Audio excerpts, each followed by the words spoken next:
on it. What happened?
Relay.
Hi. Apologies. We're back. We're back. We're not like back for. Oh, sorry. I just made this cloudier than I intended. Okay, better. Hi. Hey guys, so happy you're back. Hi. Welcome. Happy New Year. I guess. I know, right? The last time we were here was early January, January, and now it's March. So we're know. very excited to be back together again with all of you. And sorry about like the in and out with the waiting. I was actually doing some work. So Billy was kind enough to help to give us like A the little more background. So if you kept seeing me, I was like, And you saw me looking down, I was like, what is Philia doing? I was typing. But welcome. Hi, Queen, above all. Queenie, is that you, Ebbs? Welcome. Thank you. Happy New Year to you too, beautiful. Happy New Year. We're excited to be back. It feels like we're on for the first time this year, but the last time we were here, I think was January 7th. And we're just super excited to be here and coming back from our fast. So we just feel really refreshed and ready to get back in the flow of things. So how are you? How was your week? How is your day going thus far? Tell us all about it. Put it in the chat. Yes, it's Evie. Hi, Ebbs. Love you. There's the thing happened. I got the little crab hands. Hold on. Oh, there it goes. You got it. It works for me, girl. See all that love, all for you, boo. Well, like Philia said, we're back from our fast. We had a 40-day intentionally courageous fast. That's why we weren't doing Wisdom Wednesday live. Right. Every week we were doing Worship Wednesdays on our Google Meets link because it was more of an intimate group and we weren't publishing that for everyone.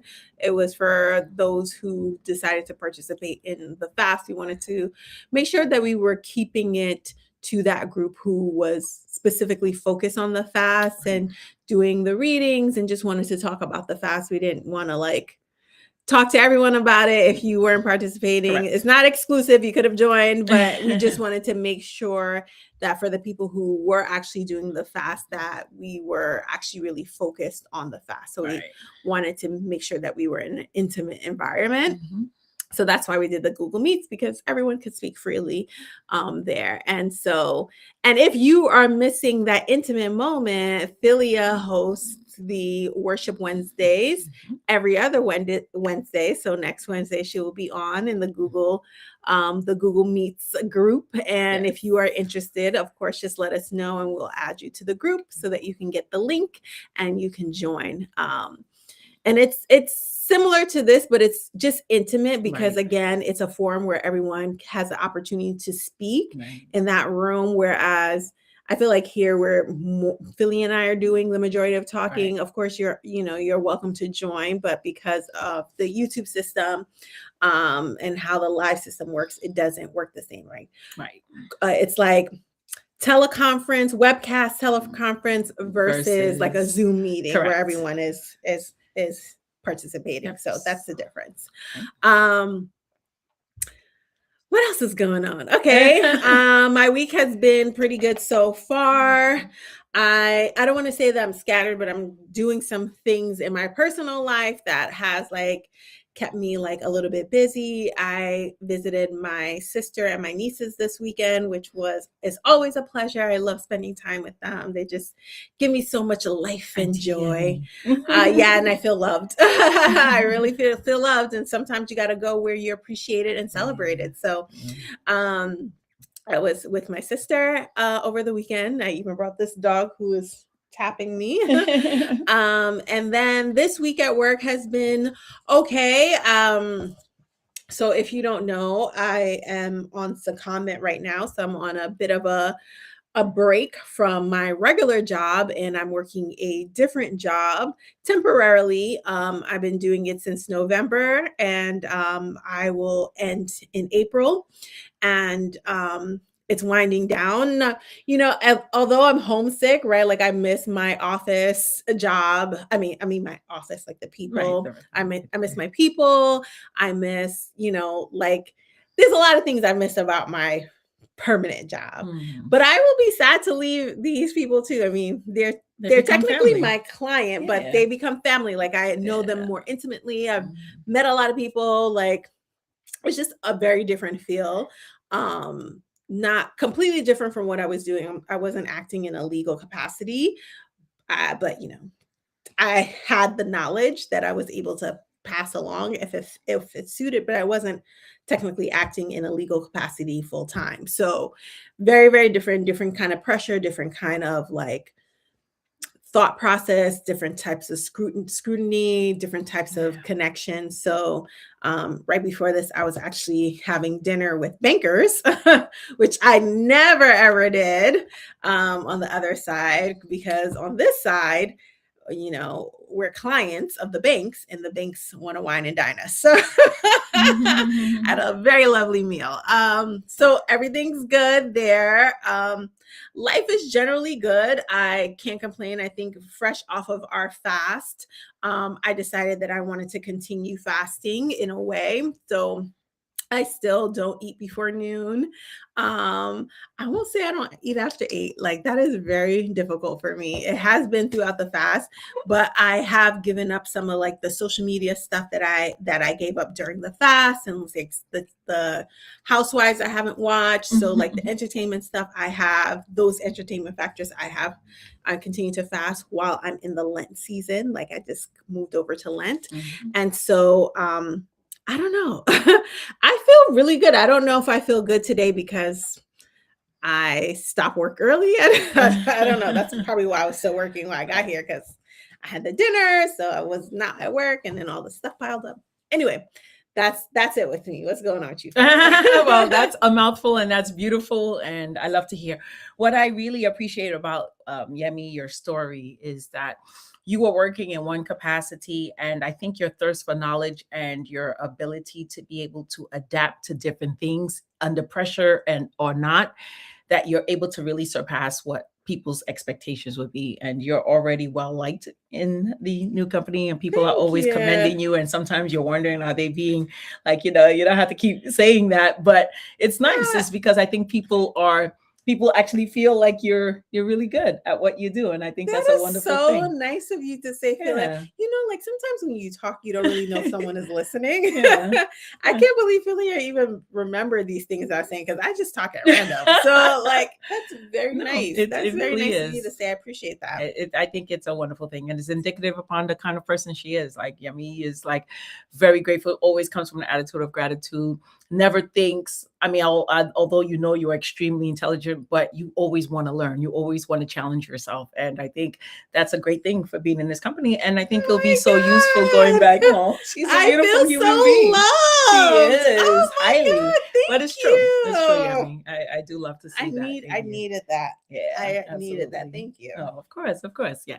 So for me, I think work is really, really going well. I did get another part-time job where I'm an education specialist, and it's going really well. I work with junior high school kids, and it's a capacity that I have not, or a population that I have not worked with in the past. I've always dealt with 12th graders, and the little ones, 6th to 8th grade is not that bad. I really thought they were like a terror. And pre high school, I was like, I would never teach junior high school kids. And I really, really, really love that population of kids. They always want to know what's going on. How's my day? If they see something different, they can detect little emotions are different, and they'll say, "Oh, Miss Philly, are you okay? Is everything okay? How's that?" So I love that. Work is going like intuitive. it is. I love it. They're really, really smart. They really watch you. Because I worked in high schools for so long, I have like my style changes. Like, of course I can come in a suit, as a director, and I can also come in with my hat backwards and some J's, and the kids are like, "Oh, Miss Lay, you got every color sneaker. Like, we watch you and you match every day." So it's kind of funny that they pick up on these little things. But one thing that I've been assigned is now the after school program is in a basketball tournament. So they gave me the assignment of the clock and the scorekeeping. And I was so nervous because for me, although it's just a device and everything is on it, but just the idea that I'll mess up a score, mess up a foul, or give the wrong team the score. It was just so like, I don't know. It was really nerve-wracking for me. And everybody was like, it's not that big of a deal. Any kid could do it. But I think because I take my job seriously, to me, I was like, oh my God, I really have to take it seriously. So they had their first game. They were leading, I think, by 12 points in the first half. And then unfortunately in the last half, I think they got too confident. So today they worked hard. So we have a game tomorrow. So, rooting for my team. Work is going really well. We're changing I'm Miss Queen of Pivot all the time. So right now, what I would like to do, like, I'm in charge of a $2 million budget at my job. And what we had decided to do is invest in schools' CTE programs, which are programs that are like certified technical programs. For example, EKG, phlebotomy, pharmacy assistant. So because I deal with kids who are at risk of dropping out, I think that it's important to invest in a future that they can actually be employed right after graduation.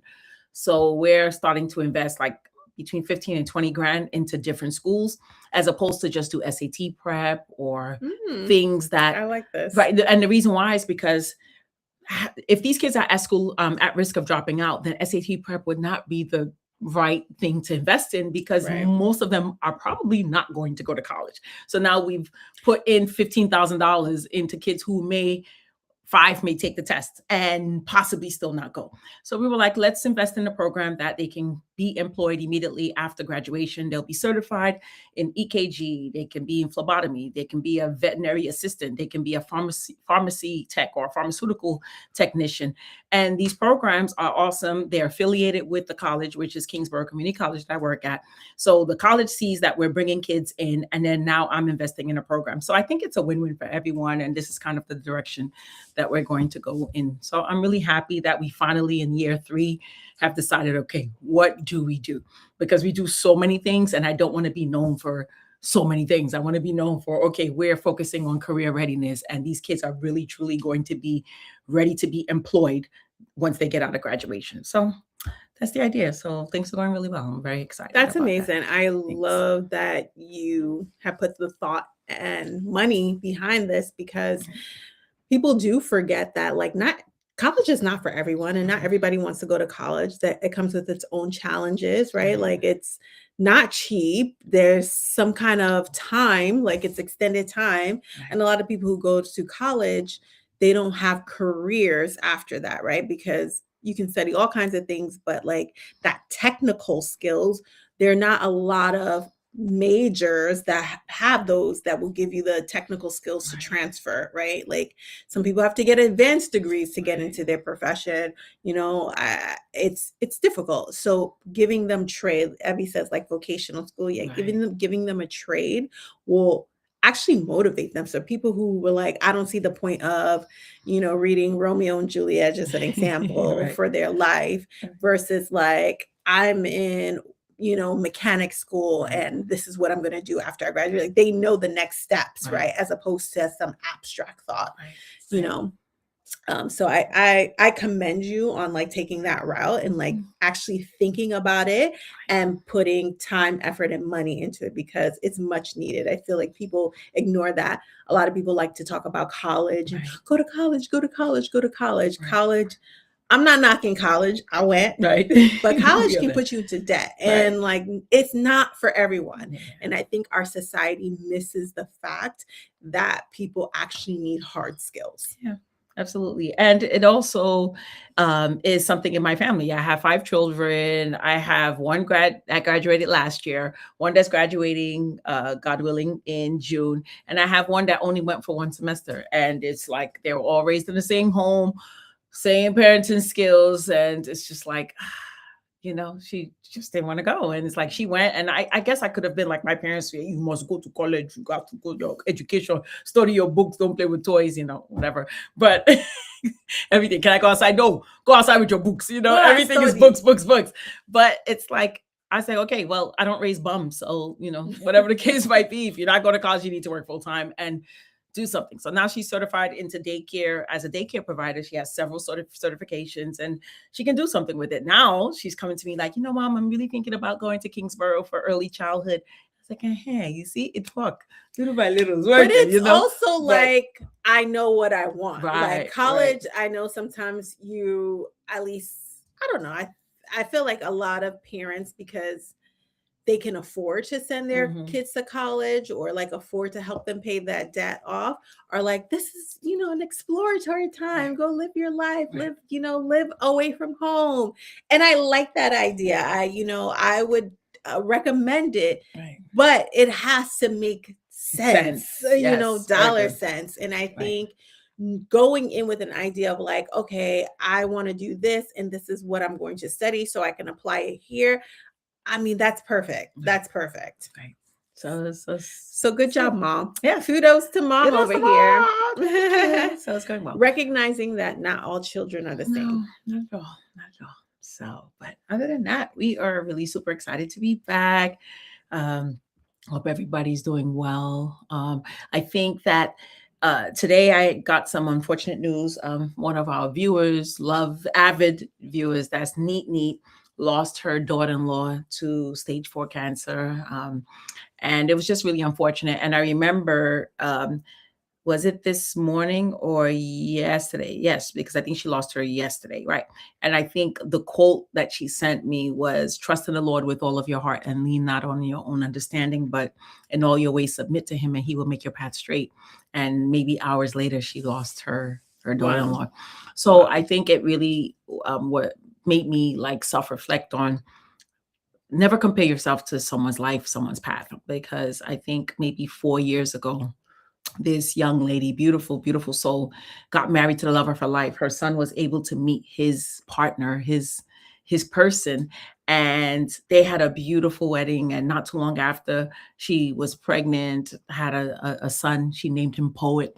And Wow. it's like how she found out that she actually had cancer. She kept complaining about back pains, but it was right before her pregnancy. So they kept attributing it to the pregnancy, like, oh, well, that happens. And, and that was the cancer starting in her back. She was, she had developed it. And it was after the baby was born. I think she even had to maybe stop breastfeeding early so that she can be able to get chemo and radiation therapy. But at that point, it had already spread. So she was already pretty much, they had given her a death sentence about 3 years ago. And God gave her 3 more years to still be able to raise her son. She was able to get a master's degree. She was able to purchase a home last November. And I think of it that sometimes we see people and it seems like they're rushing through life or they're doing so much, but you don't know the path that God had set for them. The reason why she accomplished so much in so little time is because she was not going to be here until she was in her 50s, 60s, and 70s. She was going to be here until her 30s. And that's why she accomplished so much in that little time. So your path is your path. Your journey is your journey. Don't compare yourself to someone else. You don't know what God has in store for you. You don't know what God has in store for that person. Now that she has passed, it makes sense. Like, why are you rushing to get a house? You're sick. You don't need to do that. You should be concentrating on. But she purchased a home. Yes, she didn't get to live in it for a full year, but she actually got to say, I purchased something. She had her child right after marriage. She did so much. She decided to go back to school to acquire her master's in that within this 3-year period where she was still alive, and they gave her a death sentence. So I'm saying that, always come from an attitude of gratitude. When you're going through challenges, you don't know what it's for. It's to strengthen you, it's to teach you something. She was put on this earth to show us something, those who are around her, us, her son, to see how his mom persevered through a time where doctors told her she wouldn't survive more than 2 months. And she still lived for 3 years and 2 months after that, and was still a great mom and a great wife, even though, she could have been bitter and angry and upset that, she doesn't know how long she has. And so we should always be grateful and appreciate those challenges, because it does make us stronger. And when you see someone going through things, or it might seem like life is so easy for them, you don't know why God made that way for them. And maybe your life might not mirror that, but just know that whatever his plan and his will is, that's what it's going to be. We cannot stop that. So appreciate everything every day, because we don't know when, and it seems cliche, but we really don't know when we're going to take our last breath. So everything that we do, don't fight for any reason. If you could avoid arguments, your peace is something that you cannot buy. So that is something, to have the peace, to have God's grace, to know that you have his love and unconditional love. That is the greatest gift, because no amount of money, all these people who pass or succumb to cancer, I'm sure some of them have infinite amount of money that they can spend to try to save their lives. But when it's your time, is your time. So take advantage of the days that we are living. Be grateful every day for waking up, because every day is another day to be better. So that's what I learned from this passing, and want to share that with you. Thank you, Amen. Philia. Thank you Yes. for sharing. Absolutely. It's good, God wastes nothing. So it's good that you can gain a lesson from this, but it's still so tragic. Mhm. So, like, you don't know what life has in store for you. Right. So Yeah. be with people who love you. Yeah. Love on people. Be Right. kind. Right. Value your peace, even if you have to cut people out of your life. Right. Or distance yourself. You don't have to like cut people out. You can just emotionally, physically, socially distance, but protect your space and do what makes you happy. Absolutely. Thank you. Thank you all for that. So welcome. I see a lot of people coming on. Okay. Zakia says, Hey, Zachy. Who do we have here? That's Queen Abby. Queen above it all. Queen Beautiful. above all. Yes. She was commenting on the college. Yes, She said college can be overwhelming for young adults, especially when you're a teenager. And it is expensive. So yeah. So and you don't know what life has in store. That's I think that also goes in hand with the whole, like, do you need to go to vocational school or do you need to go to college? Like, you don't know what life has in store for you. It's not a time to, sometimes you don't have time to play or waste, right? Like some people are like, I need to go to vocational school because I need a job ASAP, right? Like I got bills to pay, I got kids to feed. So, whatever works. And, I think we need to be in a society that's more accepting of such vocational schools, but also like promotes it, because hard skills are needed. Like there's not one of us that doesn't use people with hard skills. Like I'm watching like I don't know if you've heard about this show called Paradise on Hulu, and it's like this post-apocalyptic world. And I think the last episode I watched, they were getting this survivalist group together, and they were talking about the people who had skills. And they were like, yeah, we need a nurse. And like, they got this group together, and some people pretty much lied about their professions. This one girl's like, I'm not really a nurse. I was a home health aide. So I didn't do. The guy who said he was an engineer was, a cable installer, right? So they were trying to create this group that had hard skills to restart after the apocalypse, and like people just pretty much lied to get a space in the bunker. Wow. So it's interesting, right? Because I thought to myself, I was like, well, what skills do I have? I'm analytical. I can figure things out. All I can say is I can read, right? I don't even say like I'm analytical. I'm like, I can read. I have reading comprehension skills. Like that's not enough. I'm before I used to say I could fight, but I'm too tired to fight these days. I'm tired. Right. But we don't know what life is going to bring us, and we have to try to live our life in the best way we can, asking God to help us advance. But the fact that we may not have those things right away doesn't mean that that it's a denial. You don't know, like Philly was saying, you don't know what God has in store for you. You don't know what plan God has for you. Mhm. But if you have faith that God's plan is for your good, Mhm. you just continue to work along and be grateful. Don't take anything for granted. Be Mhm. grateful with everything you have. Mhm. Which brings us to our Yeah. real faith walker of the Yes. day, Mr. Gideon. As I shared on the podcast episode for today, like Gideon is one of my favorite characters Yeah. of the book. I will not forget him. And there's lots of biblical characters, Right. but Gideon is one of the people